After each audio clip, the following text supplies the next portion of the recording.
1, 2, 3. Well, hi there. I'm Tom. I'm Galen.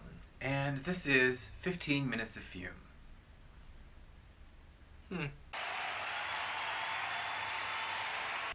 Just take a nice, calm, deep breathing moment and check in and say, good morning, Galen. How are you today? I'm alright. How are you? Let's change the subject. We're here today to sniff perfumes from the lab's recent Halloween 2022 collection. I got the year right for once. I keep saying 2020 because it's easier, I guess. Or maybe it's just like a PTSD loop that I'm stuck in. Is it on 2020? 2020. Welcome to 2020, y'all. This is going to be our year. It's going to be a great year. It's lasted a long time. It has. It's ironic because the perfumes that we're discussing today have, in a sense, been underway since 2020. We're smelling the Lightning Strikes collection, which is a collaboration with PS Publishing to celebrate the release of their new book, The Bride of Frankenstein, which is about the Bride of Frankenstein. And which I am one contributor with help. You are? I'm in it. I'm in the book. Congratulations. So, before we sniff the perfumes, just a small bit of background here, okay? Some of you know this already, and you can just skip right ahead using the screen cap link in the caption and be like, where's the perfume? But for those who are interested in going on the journey, ladies and gentlemen of the journey, this little tale starts with me buying a copy of ELSA LANCHESTER herself at a thrift store in like 2010. And this is the memoir written at the end of the life of the actress ELSA LANCHESTER, who played the bride famously. I think it says a lot in that the cover of this book is not showing her as the bride, so a lot of people would have no idea who this is, and I think that was very much deliberate on her part because she had a kind of an uneasy relationship with the fame that arose as a result of the bride and the way that she was typecast afterward, etc. And especially because she was married to one of the most famous actors of their time, Charles Laughton. So there's a lot to unpack there. So anyway, I read this book, thought it was amazing. The stories are just completely zany and brilliantly told, and it's very moving. And then the book basically, as far as I can tell, sank like a stone immediately upon being printed, especially because she had a lot to say about her life with Charles Laughton and his secret sexual life. And people were protective of him and in general just like didn't want to hear it. So this book just kind of went away for a long time. And then as a result of reading it, I thought I would do what I could to try to get it reprinted, which is actually really difficult. There, like, as many out-of-print books as there are which deserve to be widely read, financially it doesn't really make a lot of sense for most publishing houses to like take that on, especially if the author is dead, because then you have no one to go out and promote it. It's kind of a loser game. So I did a campaign online and for a number of years made myself extremely obnoxious trying to get somebody's attention to try to get the rights, you know, figure out who had the rights to ELSA LANCHESTER herself and then get it reprinted. And then the Chicago Review Press took the bait, and they ended up releasing in 2018 this gorgeous new edition of ELSA LANCHESTER herself, featuring a brand new foreword by Mara Wilson. So this was just like the most exciting thing that had ever happened to me to date. Like, I did not have like an official role in this. I did not get paid for this, but I was kind of like right there at every turn and helped make some decisions with the publisher about the presentation of the book, including using the bride on the cover, because as much as I would have wanted to honor Elsa's original attitude toward, you know, the way her story is presented, we're here to sell books, right? We all know this face sells. This face sells. So, and sell it did, and it's still available to this day. So, oh my gosh, I did not do this on purpose because I think I have a bunch of copies of this now, but here is the letter that they sent to me, basically sending me my complimentary copy. So, you know, some things are their own reward, and it's a good thing, because that's all you're going to get. But it's been wonderful, and I've gotten to do some, a little bit of writing and speaking about the Bride because of this. Love it. So then I was, in 2020, the year which will go down in infamy because it will never stop being over, I was invited by Emma Westwood to be a contributor for this new book that PS Publishing was doing for their Electric Dream House series.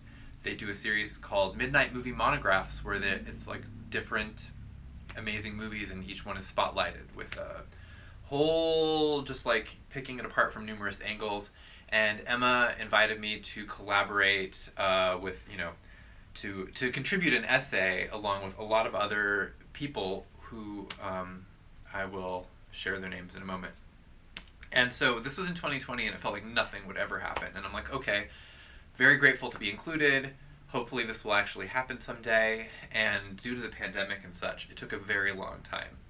But the book is finally happening, and it is now available for pre-order. We're really doing it. And from the beginning back then, I thought this is an opportunity to get BPAL involved because we would love to do some conceptual Bride of Frankenstein perfumes, which are legally distinguishable from the trademarked property owned by Universal Pictures. Ding. Ding. Yeah, like how do we? It's a fun creative challenge. Like how do we find a vine to swing on in this to create something really interesting that celebrates like the kind of phenomenon of this character and this icon and everything, but that is still it's kind of its own creation. And partnering with the publisher was a dream. It turns out they know and love BPAL, and we're just very excited to do whatever. So here's the pitch, okay?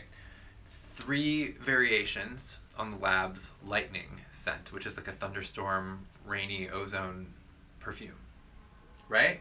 It sure is. Also, fun fact, is the first BPAL bottle I ever finished. That was like what I worked for like 2 years. That is a very fun fact. Isn't it fun? This is like not just a fun fact about the perfume or the book, but a fun fact about our relationship. Because that was the first perfume I believe that I gave you. It sure was. When we first met. You gave me, it was like I think you gave me an imp of lightning, and I was like, okay, next time you visit me, I want a whole bottle of that. Graduated. And then I got it.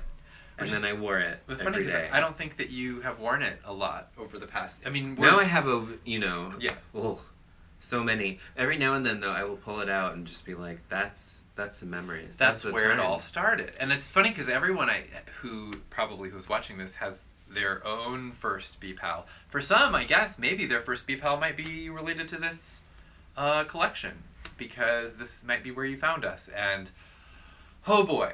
Well, buckle in, folks. So we have created 3 variations on Lightning, and the idea was to kind of create perfumes tied to phases in the bride's emergence as a cultural icon, right? So you've got Lightning Strikes literature, which relates to the original text and Mary Shelley's book and the process of creating this whole... I almost used the horrible word franchise, and that is not what Mary Shelley believed she was doing. I'm going to make a franchise. I have Eureka! Percy, I've got it. So, and then the second one is called Lightning Strike Cinema, and this is about the release of the movie, The Bride of Frankenstein, and the sensation it caused, and just kind of, a connection to that history. And then the final one is Lightning Strikes the Future, which was conceptualized as everything the Bride has become since then. All of the different versions. People love this idea. Like, so many people haven't even seen the movie, but they would definitely recognize the Bride. Mm-hmm. And it really has its own kind of strange life, this figure. So... those are the 3 areas we chose to try to capture in fragrance.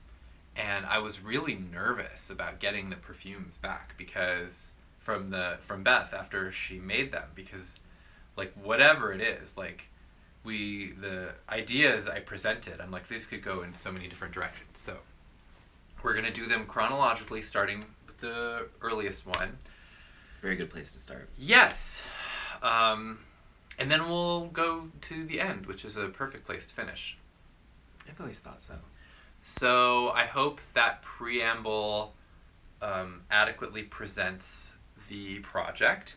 And again, the Bride of Frankenstein Midnight Monograph Electric Dream House book by PS Publishing is currently available to pre-order. And that link is in the caption. You better believe that link is in the caption. And the other contributors to the book, I have their names right here, are, in addition to Emma Westwood's contribution, we have Jez Connolly, John Tolson, Sally Christie, Dr. Dan Golding, Dr. Eloise Ross, Scott Essman, Stephen A. Russell, Lee Gambin, Dr. Andrew Nett, and Cerise Howard. What a smart-sounding group of people. I haven't read these other contributions yet because I have pre-ordered my book, but I have not received it. But I will say that my essay is a kind of biographical essay about ELSA Lanchester, kind of compressing the history of this incredible person and the experience of reading her memoir into like a single essay that covers who she was and definitely touches on the bride and definitely touches on her marriage to famous closeted homosexual Charles Laughton.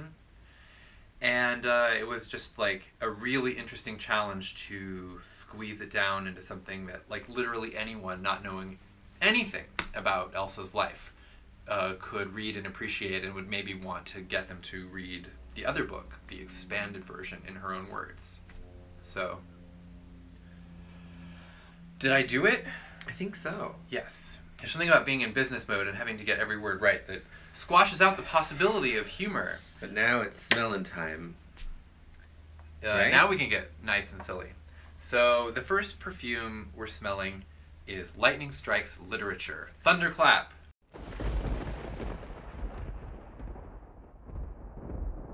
The incendiary moment when a human hand snatches fire from the gods of creativity and channels it onto the page. A lightning storm stirred with beeswax candle smoke, yellowing notebooks, and pools of India ink. Because we've been working on this book and these perfumes for so long, I have had so much time to look ahead and anticipate the filming of this video in a way that makes actually doing it very surreal. Just gonna say that. I feel like I'm having a weird dream. Whew! I've been reading people's reviews of these as they've been coming out to see what people smell in them because I'm so curious, and no two descriptions of the scent have been the same. It's fascinating. Like in the bottle, the first thing I smell is the beeswax. Yes. And, if you're watching this series for a long time, it is canon that I love a beeswax. Yes. So this is very special to me. And this, I have to say, knowing how special lightning was to you, I specifically tried to engineer a beeswax scent into this collection as a gift to you so that there would be something special for you in it. But it also, I mean... It's for me and it's for you. But it's true to the idea of Mary Shelley writing this absolutely manuscript. Mm-hmm. And I loved looking, like, people have preserved the actual notebooks that she wrote in online, and they're so fascinating to look at.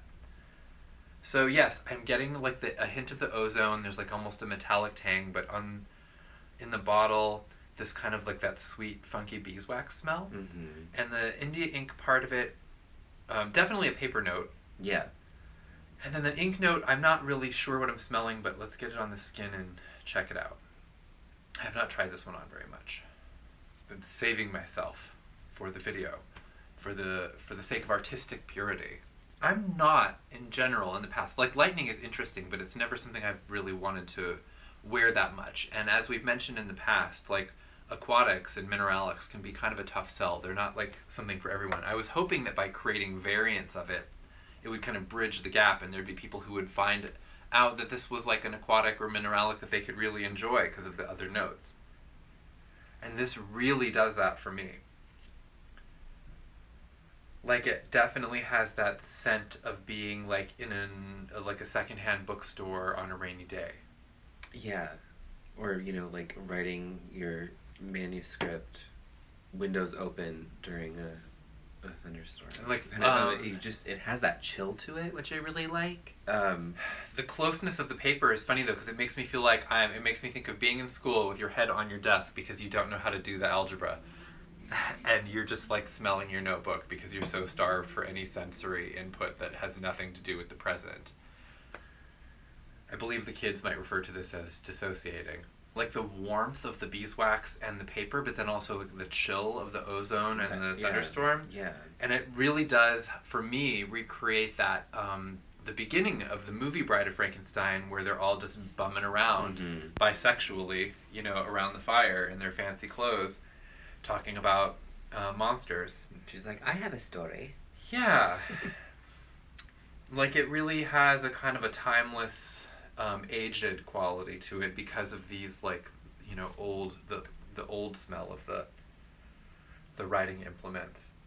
When we first got these and I wore it, I noticed that the beeswax note was the one that lingered the most on me. So long after everything was gone, I could still smell that yellowed waxy candle smell. Yeah. It had that, I've worn it a few times, and the beeswax definitely hangs out the longest. But I get that kind of weird little sprinkle of a storm in the background. So this meets the Galen standard? For sure. Passes the Galen test? This is a fascinating scent, because of even just having variants on lightning was something I didn't really foresee happening. So I was just I'm excited so much here in the year 2020 excited to have these different kinds of storms. It was impossible to foresee. No one really saw this year coming. Yeah, and it's funny because a lot of this is why so many of the general catalog scents really do end up lending themselves to variants. It's always fun when we get embalming fluid or some of these scents that are kind of relatively simple statement scents. And can, with just a little twist, can become something else entirely. But this is it's a really great scary movie night scent. I think. Yes, it really is. It seems like it almost belongs in the Crimson Peak collection. I'm happy you said that because I was going to say that. Just because we had recently watched this, and I was I wish that I had actually had this on my hand to smell during it, because it just would have been... When she's carrying that giant candle around with the hair and the sleeves and the popcorn sleeves. The popcorn sleeves. And all that yellowy ramen hair. It's just, it's a mood. What a movie. So, shall we leap ahead in the timeline a few decades? Let's make it a movie. Let's go to the movies. Let's all go to the movies. The picture show. That takes us to Lightning Strikes Cinema. Thunderclap.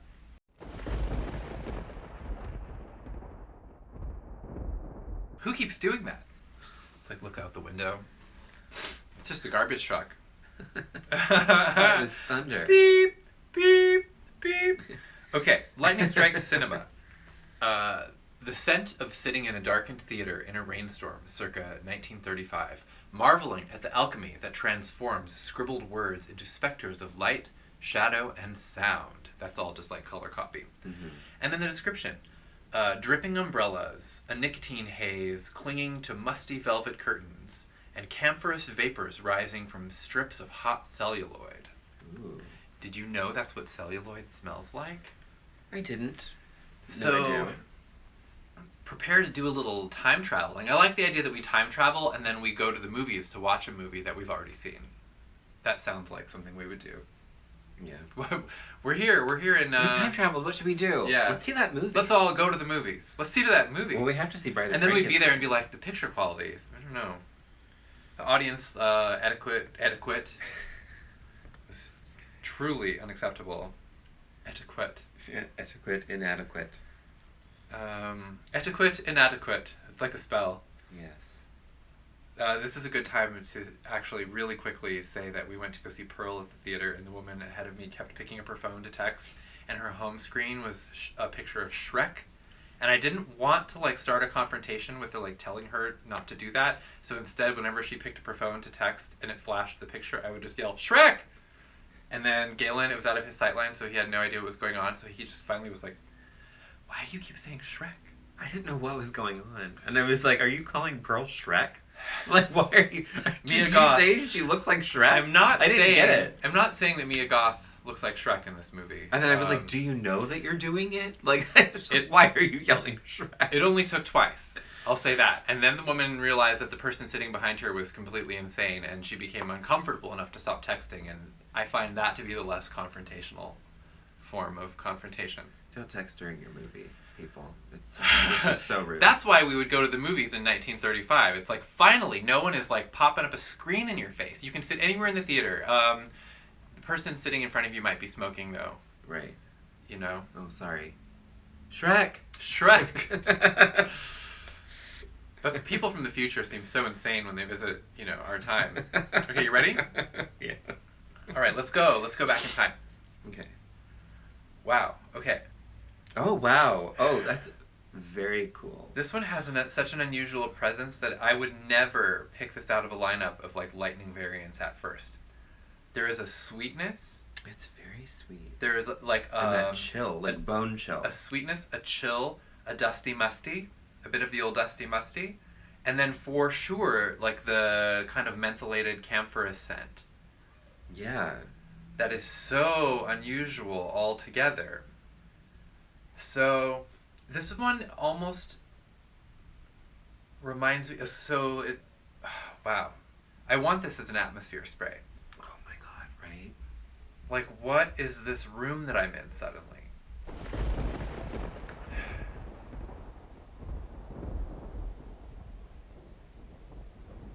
Like, there's a sweetness that tilts it away from going full, like, camphorous, like, medicinal.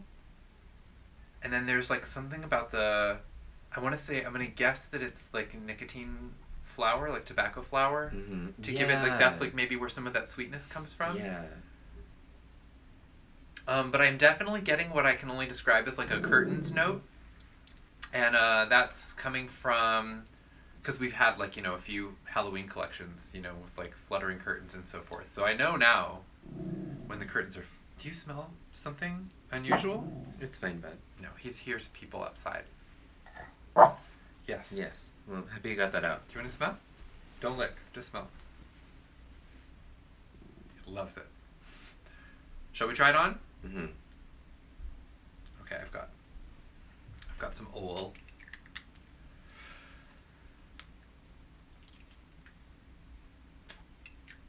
Wow, that's a big glob you put on. I know. I gotta really get in there. Wow. So yeah, like getting kind of like a eucalyptus, right? Yeah. What? Eucalyptus? Eucalyptus? Yeah. Yeah, I would say that's probably that chill. Like if I had to guess, I would say like it's like tobacco flower, eucalyptus, and then I don't want to say like linen, but like some sort of like heavy, like musty fabric smell. Yeah. With like the thunderstorm. So I like the idea of this, just like imagining being like a cavernous theater where there's just like smells, nothing like having an entertainment experience in a public place to remind you how many factors, including fragrance, are completely outside of your control. I'm happy she resisted the urge, I don't even know if she had it, to make it like popcorny, just because of like cinema and like maybe associating some kind of like I don't really snack know counter. The history of like concessions in cinema to know if that would have been appropriate. And I guess I am glad too, because it kind of takes it to a more adult place. Yeah. When I know that lots of theater goers back then were children, and how exciting it must have been to be a kid at a monster movie. But also, I know the experience of being an adult, like, just like, checking out a movie, and this definitely has like a strangely adult scent to it. There's like a weird sophistication. Like I feel like I can smell shoes, pants, cigarettes, soft furnishings. Mm-hmm. And then that camphor note just kind of constantly reminds me of like the projection booth. So yeah, I don't really know I'm too in the monkey house to even understand like what this might smell like to somebody who has none of these associations. And by the time you buy this, you probably have already been infected by the description. So like, I would be really curious to just offer this to people who have not smelled it at all and say, what do you think this smells like? But I'm also afraid of those people, you know, because they're going to poke holes in my fantasy. So, yeah. I love this. It's Yeah. mysterious and thrilling. It is like very mysterious.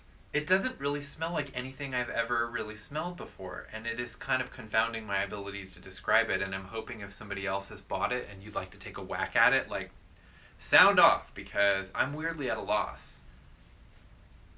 What I do know, though, is that all three of these scents are very different from each other, and that's been, like, you know, with the candle wax one, there's, like, something familiar to tether to, and then the future one, which we'll get to in a moment, is tailored more to my personal olfactory tastes. So there was like a tether there for me. And this one is just such like a strange, just like snapshot of an environment that it just really poses some spooky mysteries. Yeah. So we did do an abandoned theater, like a haunted theater scent as an atmosphere spray some years back for Halloween, and this really does remind me of that. And we did spray that before watching movies a bunch, didn't we? Oh yeah, that was a go-to for many years. Yeah. I was sad to get rid of it. We get rid of it. We ran out of it, didn't we? I was sad to run out of it. Yeah. You make it sound like I made you throw it away. You didn't. No, I made you want to throw it away. No, I was No, so sad. we ran out. I used the wrong word because I was so sad. I was so sad that I used the wrong word. Grief causes you to do Please strange don't things, cancel like me. say the wrong words. Yes. Please don't cancel me. I misspoke. I simply misspoke. That's not who I am. Please don't cancel me. Okay, last but certainly not least, we're hitting up Lightning Strikes the Future.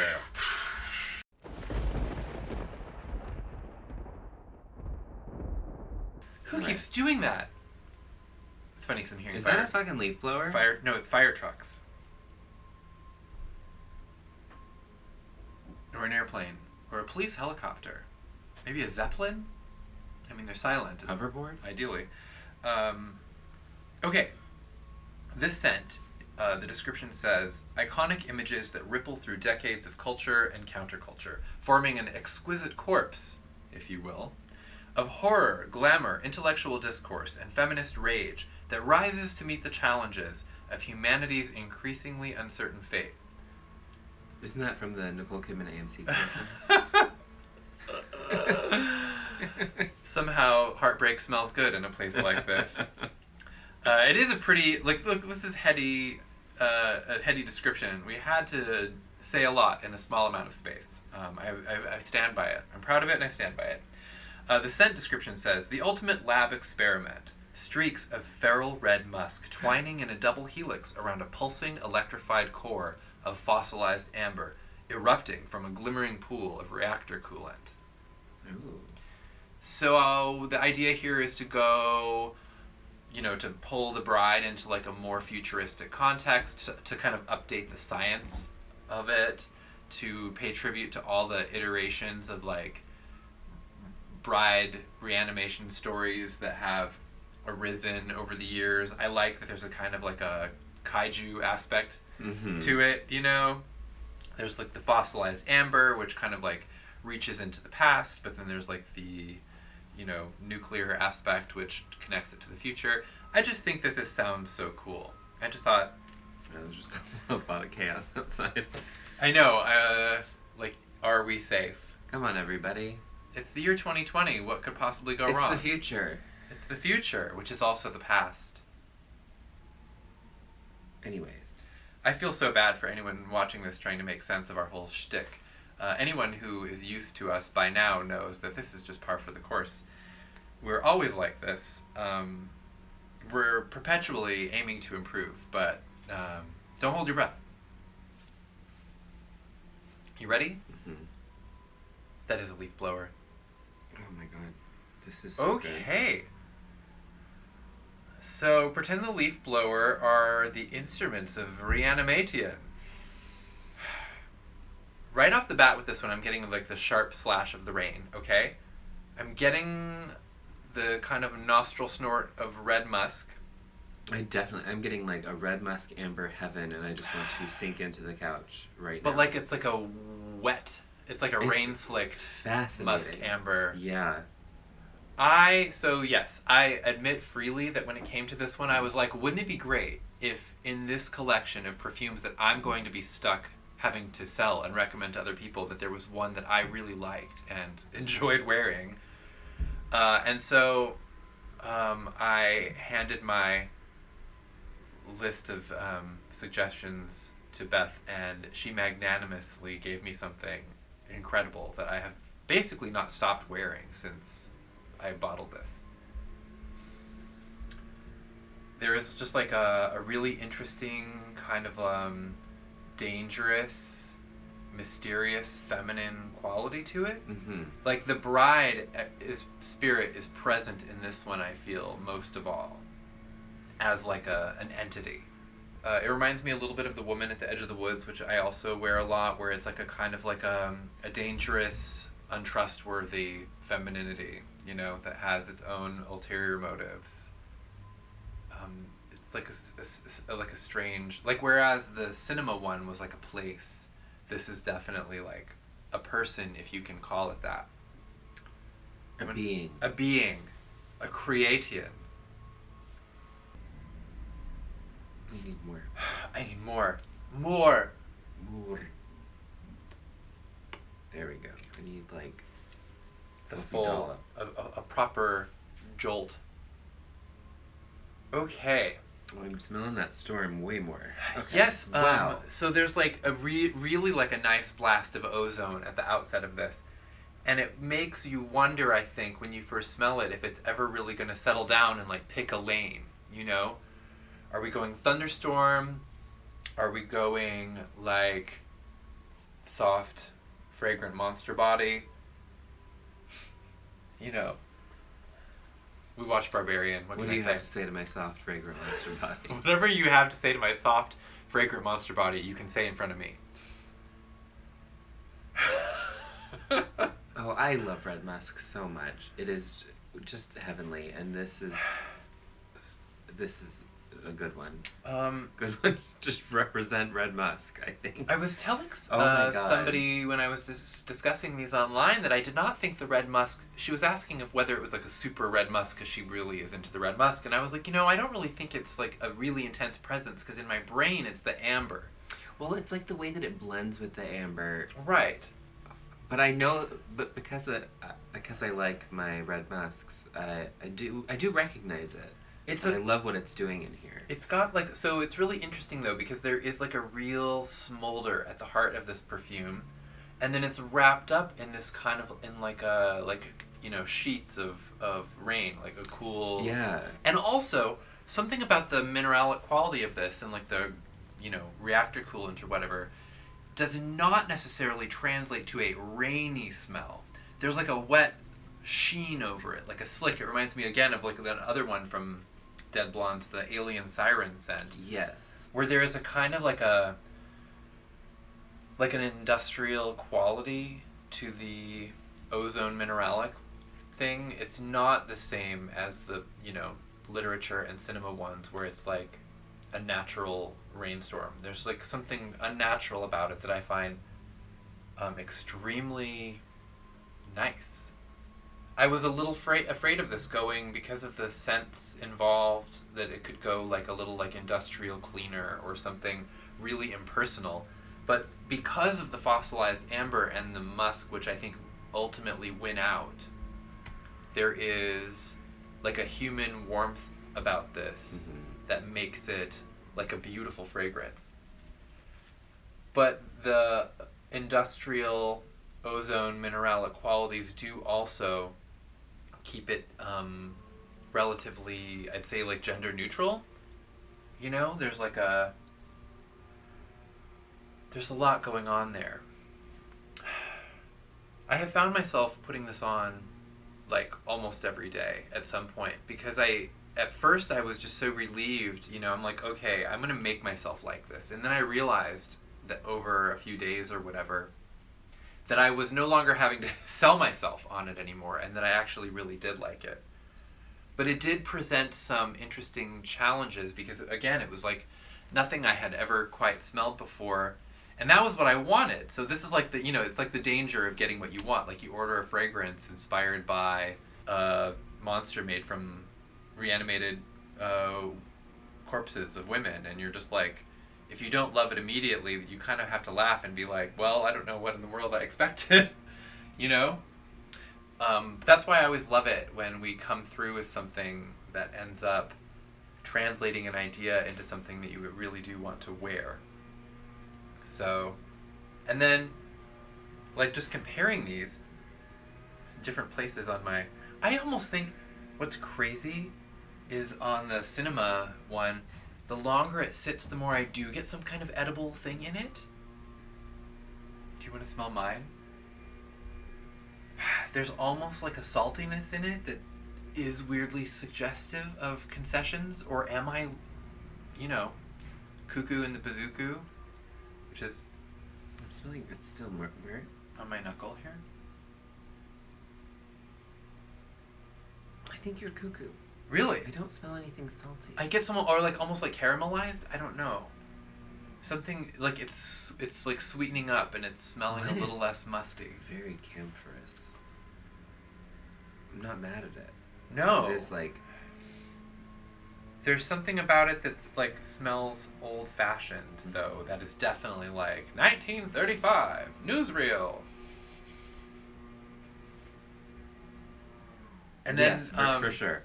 The literature one reminds me a little bit of that one, 'Tis Strange, that we did. That's like describes the world of Macbeth, where it's just like you've got your like, right? yeah, like I'm getting like a smoky. It's smokier now. It's like the candle's extinguished. Yeah, I smell more of the paper and the ink now. Do two people ever have any hope of smelling these fragrances exactly the same way? I mean, we've done it on camera in the past, but like in this case it's so fascinating because truly, like, the idea in a small collection like this is to create something where, like, hopefully there is something for almost anyone, you know, like one of these would like work for you, but like also as a set to smell, like as an evolution to follow the concept is just really exciting. So I hope some people get a chance to go on that journey.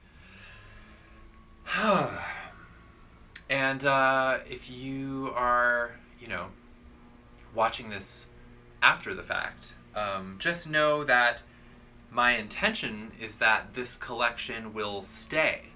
Not, like, after the weenies, the Halloween perfumes all go down, this should be a stable, limited edition collection because I want people to be able to continue smelling it as the book continues to circulate. So this was a limited edition collaboration that coincided with Halloween season and made for like a really wonderful part of our Halloween release, but the idea is that it will continue after those other perfumes have gone the way of the dodo.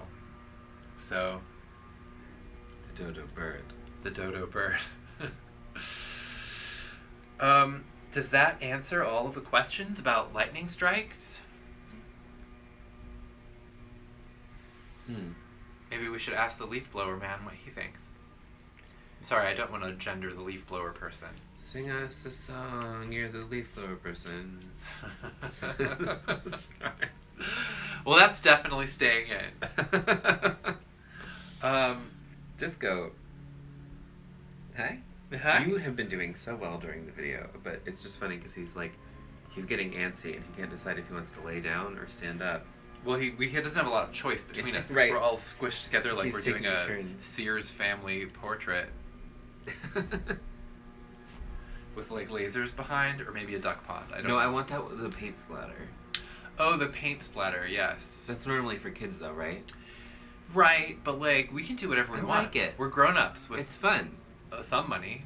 Like we can, you know, make it happen. Don't judge me. Thanks very much for your tolerance. I am happy to get to share a little bit about the background of my contribution to the Bride of Frankenstein book. And, I have tried not to talk about it too much over the past couple of years because I just didn't want to get super excited. And then there were so many unforeseen, pitfalls for all over in every sphere of life that part of me didn't want to get my hopes up that this would really happen. And then it happened. So we have this book, and then we have the perfumes, and also I guess I'll put a link to the ELSA memoir in there also, unless you think that's too confusing. I trust you, the reader, the viewer, the listener, the watcher, to figure this out. Not only did we watch and enjoy the movie that came out that was called The Watcher. Oh, that was great. Which was great. Just a wonderful, home invasion thriller.